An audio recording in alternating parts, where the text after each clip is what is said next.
तीन बहनों की लालची भाभी। करिश्मा, रेशमा और मनीषा तीन बहनें हैं। उनका एक भाई भी है, मयंक। मयंक अपनी बहनों को बहुत प्यार करता है, लेकिन मयंक की पत्नी सविता इस मामले में मयंक से बिल्कुल ही अलग है। वो अपनी ननदों का जितना बुरा कर सकती है उतना बुरा करती ही रहती है और अपनी ननदों पर हुक्म भी चलाती है। करिश्मा, करिश्मा, तुमने अभी तक नाश्ता नहीं बनाया? तुम्हारे भैया को ऑफिस जाने में देर हो रही है। हाँ भाभी, बस अभी बनाती हूँ। करिश्मा, तुम ये ढीलापन छोड़ दो। कल को पराये घर जाना है। वहाँ अगर तुम इस तरह से काम करोगी तो लोग क्या कहेंगे कि माँ ने और भाभी ने कुछ सिखाया नहीं। और तुम्हारी दोनों बहनें कहाँ हैं? रेशमा मार्केट गई है और मनीषा सो रही है। क्या? सुबह के 8 बज रहे हैं और ये महारानी अभी भी सो रही है? ये कहते हुए सविता अपनी सास दुर्गा देवी के पास जाती है। माँ जी, देख रही हो अपनी बेटियों के तौर तरीके? क्या हुआ बहू, सुबह सुबह क्या कर दिया मेरी बेटियों ने? अरे एक तो अभी अभी उठकर किचन में गई है, दूसरी सुबह सुबह बाहर चली गई और तीसरी अभी तक सो रही है। क्या करूं मैं इन तीनों का? मैं तो परेशान हो गई हूँ। जा जाकर उठा उसे और रेशमा से मैं बात करती हूँ। सविता सीधा मनीषा के कमरे में जाती है और उससे कहती है, महारानी जल्दी उठो, सूरज सर पर आ गया है।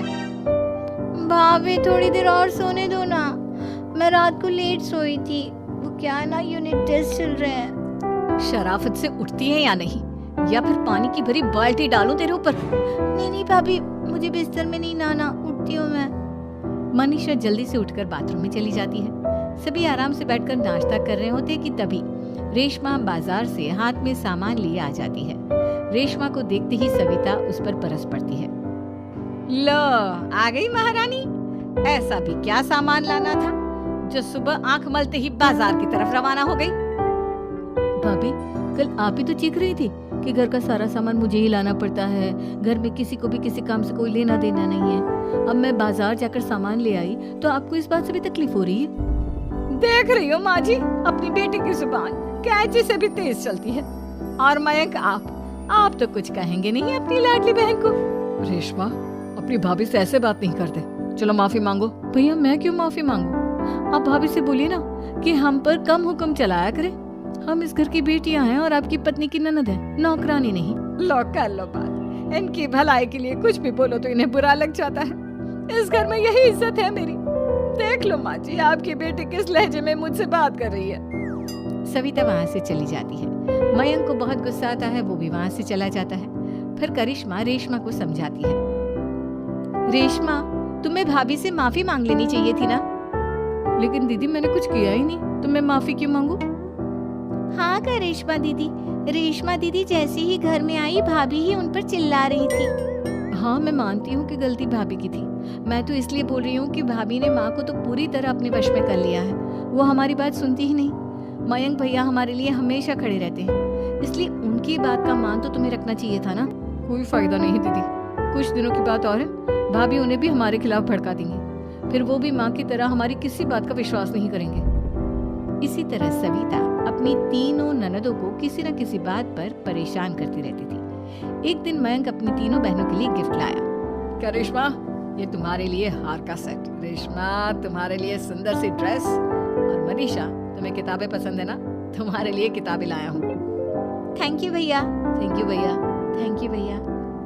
करिश्मा, तुम्हारा नेकलेस कितना सुंदर है, ये भैया कहाँ से ले आए होंगे? मैंने भैया को 3 दिन पहले फोन पर ये डिजाइन दिखाया था और आज भैया ये ले आए।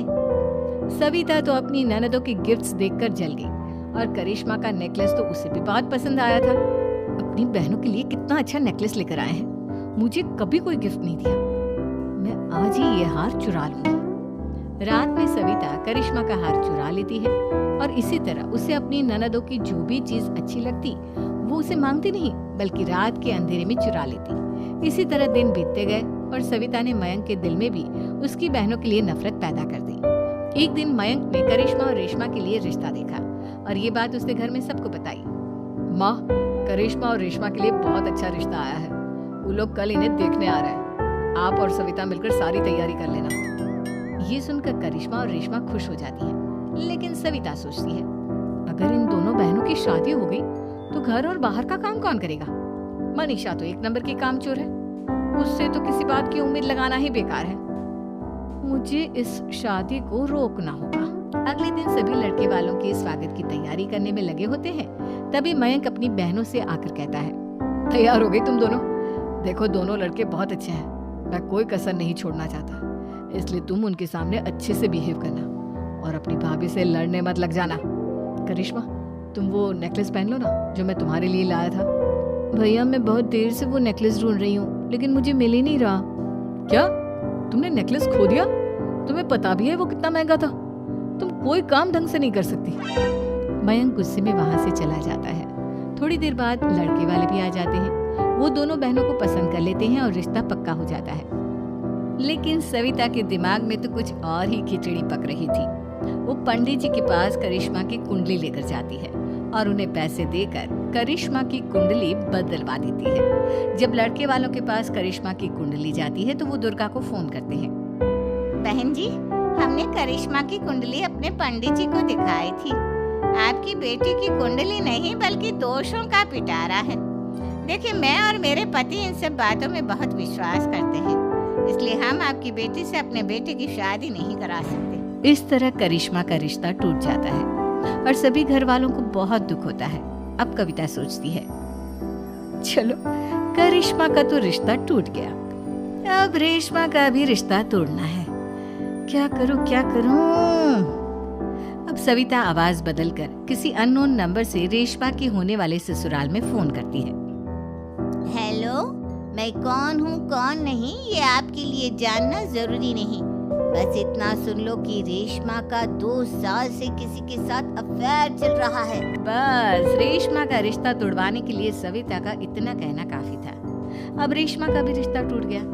मयंक और दुर्गा देवी ने रेशमा को खूब खरी खोटी सुनाई और उससे बार बार उस लड़के के बारे में पूछने लगे। आप दोनों मुझे क्यों परेशान कर रहे हो? अरे कोई लड़का होगा मेरी लाइफ में तो मैं बताऊंगी ना, जब कोई है ही नहीं तो कहाँ से लाऊं मैं कोई लड़का? तेरे होने वाले ससुराल वालों को फोन किसने किया था? माँ, मैं नहीं जानती किसने फोन किया था, मैं सच कह रही हूँ। मैं तो पहले ही कह रही थी इसकी लगाम खींच कर रखो, लेकिन मेरी सुनता ही कौन है। आप चुप रहिए भाभी, ये सब आपका ही किया धरा है। अब तीनों बहनों को विश्वास हो जाता है कि ये सब उनकी भाभी ही कर रही है। तीनों बहनें अपनी भाभी को सबक सिखाने के लिए एक वकील कर लेती है और घर में हिस्सा मांग। देखो भैया, माँ बाप की जायदाद में जितना बेटों का हक होता है उतना ही बेटियों का, इसलिए इस घर के 4 हिस्से होंगे और हमें अपना हिस्सा चाहिए। मैंने तुम्हारे लिए क्या क्या नहीं किया और तुम इस घर में हिस्सा मांग रही हो?